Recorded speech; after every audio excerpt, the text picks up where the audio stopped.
Good morning friends, welcome to civil service aspirant. আজকে আমরা করছি 8 এপ্রিলের কারেন্ট অ্যাফেয়ার্স। আমরা যে পেপারগুলো কভার করেছি সেগুলো হচ্ছে দ্য হিন্দু, ইন্ডিয়ান এক্সপ্রেস আর টাইমস অফ ইন্ডিয়া। আর আমাদের এই কারেন্ট অ্যাফেয়ার্সের ক্লাসটি WBCS, West Bengal Police, SSC, NTPC, group D সব পরীক্ষার জন্যই অনেক বেনিফিশিয়াল হবে। আচ্ছা, শুরু করার আগে আমি আমার সম্বন্ধে একটুখানি বলে নিই। আমি এই পরীক্ষাগুলো পাস করেছি, এগুলো লেখা রয়েছে। বর্তমানে আমি WBCS এ প্রিপারেশন নিচ্ছি। আর একটা জিনিস জানিয়ে রাখি, যারা আমাদের চ্যানেলটি প্রথম দেখছো প্লিজ আমাদের চ্যানেলটি সাবস্ক্রাইব করো। আর ভিডিওটি ভালো লেগে থাকলে প্লিজ বন্ধুদের সাথে লাইক এবং শেয়ার করো। আচ্ছা, তাহলে আমাদের ক্লাসটি আজকে শুরু করছি। আমাদের প্রথম নিউজটি হচ্ছে Vjosa Osmani, second female president of Kosovo. Vjosa Osmani became Kosovo's fifth head of the state in 13 years since the country declared its independence from Serbia. Vjosa Osmani কি হয়েছে না, কসোভোর পঞ্চম হেড অফ দি স্টেট হিসেবে নির্বাচন করা হয়েছে since it's independence from Serbia. যখন থেকে এই দেশটি সার্বিয়ার থেকে তাদের স্বাধীনতা লাভ করে, তখন থেকে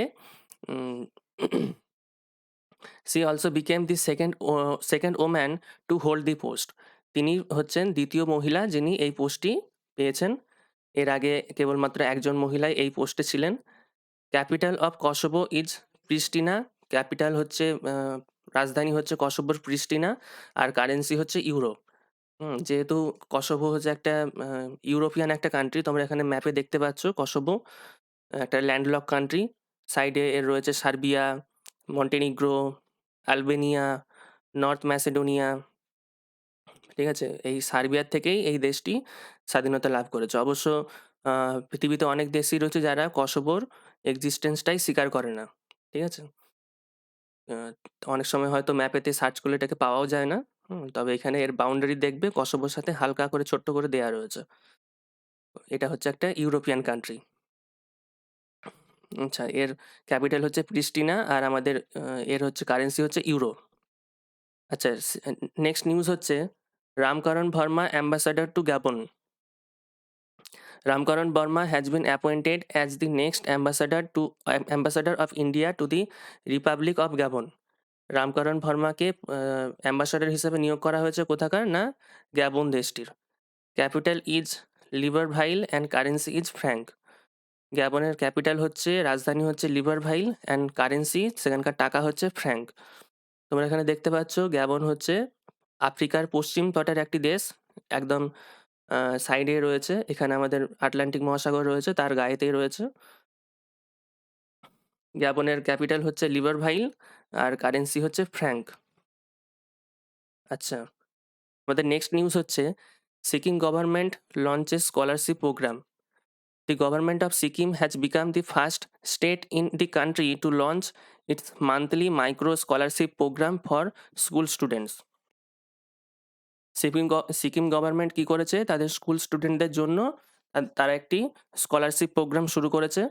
ইট has signed and MoU with Shri Aurobindo society and has launched Auro scholarship programme for the student of Sikkim.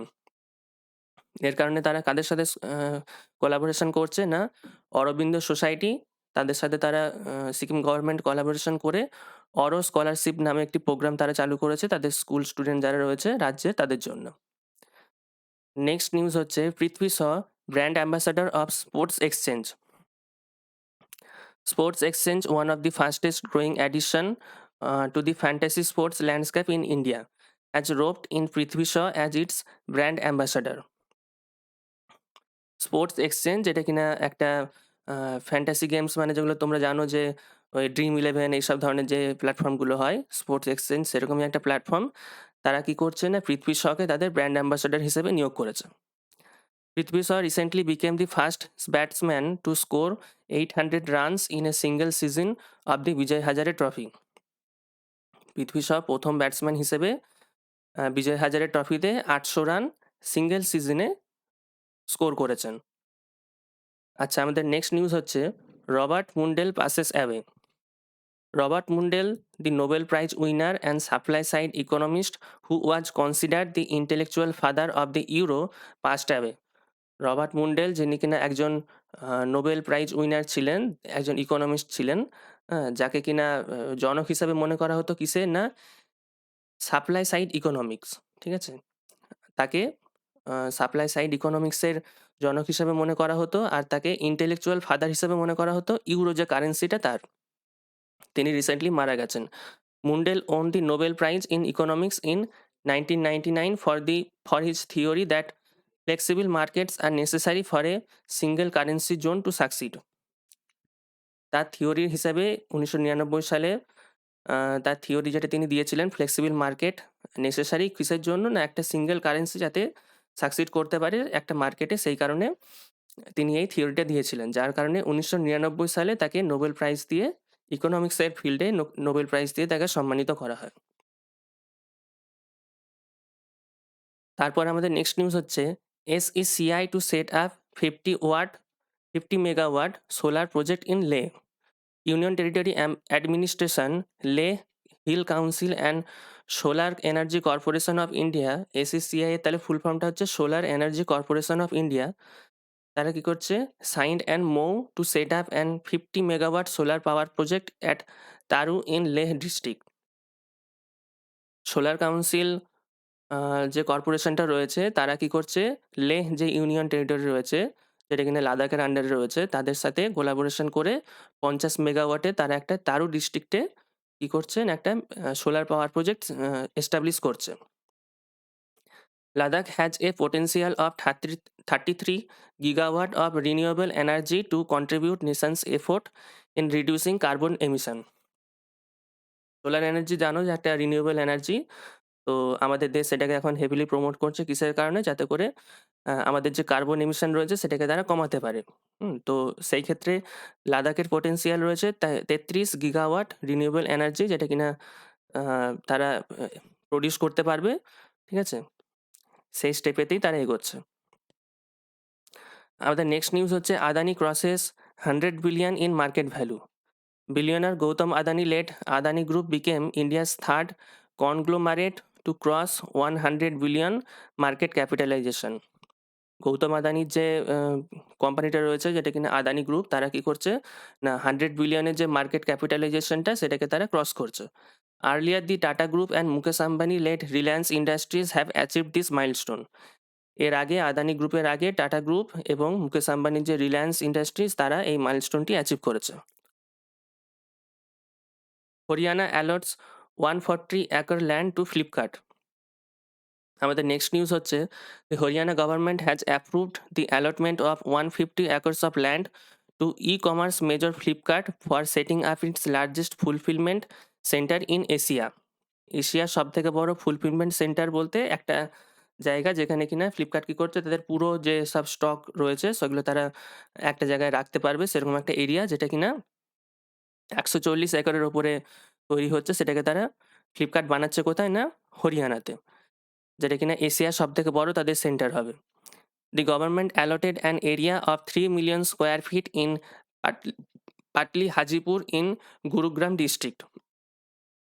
Haryana সরকার কি করছে? না গুরুগ্রাম ডিস্ট্রিক্টের হাজিপুরে 3 মিলিয়ন স্কোয়ার ফিটের একটা এলাকা ফ্লিপকার্টকে দিচ্ছে তাদের এই ফুলফিলমেন্ট সেন্টার বানানোর জন্য, যেটা কিনা এশিয়ার সব থেকে বড় তাদের সেন্টার হবে। এর পরের নিউজ হচ্ছে Tarun Bajaj appointed as revenue secretary. The government has reshuffled the top bureaucracy in the finance ministry, shifting economics affairs secretary Torun Bajaj to the revenue department. তরুণ বাজাজকে কি করা হচ্ছে? না রেভিনিউ সেক্রেটারি হিসেবে নিয়োগ করা হচ্ছে। তিনি আগে কোথায় ছিলেন? না ইকোনমিক অ্যাফেয়ার্সের সেক্রেটারি তিনি ছিলেন। বর্তমানে তাকে তার পোস্ট থেকে ওখান থেকে সরিয়ে তাকে নতুনভাবে নিয়োগ করা হয়েছে রেভিনিউ ডিপার্টমেন্টের সেক্রেটারি হিসেবে। আচ্ছা, আমাদের নেক্সট নিউজ হচ্ছে doctor Fatima Zakaria passes away. Well-known educationist, veteran journalist, and chairman of Aurangabad prestigious educational institution Maulana Azad campus, Dr. Fatima Zakaria passed away. Doctor Fatima Zakaria কে ছিলেন? একজন বিখ্যাত এডুকেশনিস্ট ছিলেন, একজন শিক্ষাবিদ ছিলেন, ভেটেরান একজন জার্নালিস্ট ছিলেন। আর তিনি কে ছিলেন? ঔরঙ্গাবাদের যে একটা এডুকেশনাল ইনস্টিটিউশন, যেটা হচ্ছে কি মৌলানা আজাদ, সেখানকার তিনি চেয়ারম্যানও ছিলেন। আমাদের নেক্সট নিউজ হচ্ছে IMF upgrades India's growth forecast to 12.5%. The International Monetary Fund has upgraded its projection for India to 12.5% for the financial year 2021 to 22. International monetary fund তারা কি করছে না, ভারতের যে 2021 থেকে 2022 সালের যে জিডিপি গ্রোথ সেটাকে তারা নতুনভাবে প্রজেক্ট করছে কত না 12.5% হিসেবে। In its latest World Economic Outlook report, the IMF has pegged India's GDP to grow 1% higher than its previous report published in January 2021.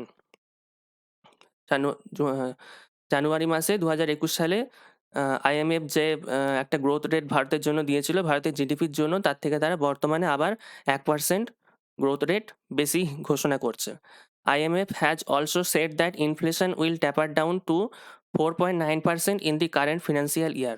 তারা এটাও বলছে যে বর্তমান ফিনান্সিয়াল ইয়ারে ভারতের যে ইনফ্লেশন রেট সেটা 4.9%-এর নিচেই থাকবে।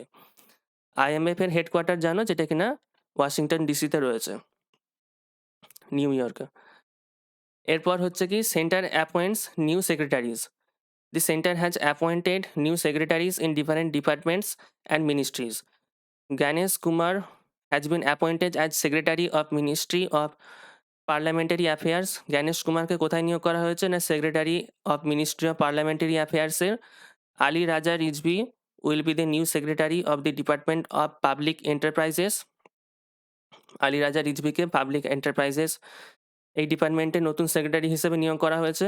এবং Jatindranath Swain has been appointed secretary of department of fisheries. Fisheries ডিপার্টমেন্টে সেক্রেটারি হিসেবে যতীন্দ্রনাথ সোয়েনকে নিয়োগ করা হয়েছে। এই ছিল আজকের আমাদের কারেন্ট অ্যাফেয়ার্সের ক্লাসটি। তো তোমাদের যদি ভিডিওটি ভালো লাগে থাকে প্লিজ লাইক করো আর তোমাদের বন্ধুদের সাথে শেয়ার করো। আর কোনো কিছু জিজ্ঞাসা থাকলে প্লিজ কমেন্ট সেকশনে জানিও। আর আমাদের একটি সিভিল সার্ভিস অ্যাসপিরেন্ট নামে একটি ফেসবুকের পেজ রয়েছে, তার লিঙ্কটা আমি আমাদের ডেসক্রিপশন বক্সে দিয়ে রাখবো। তোমরা চাইলে এই ক্লাসের নোটসটা ওই পেজ থেকে পেয়ে যাবে। তো thank you, bye, have a great day.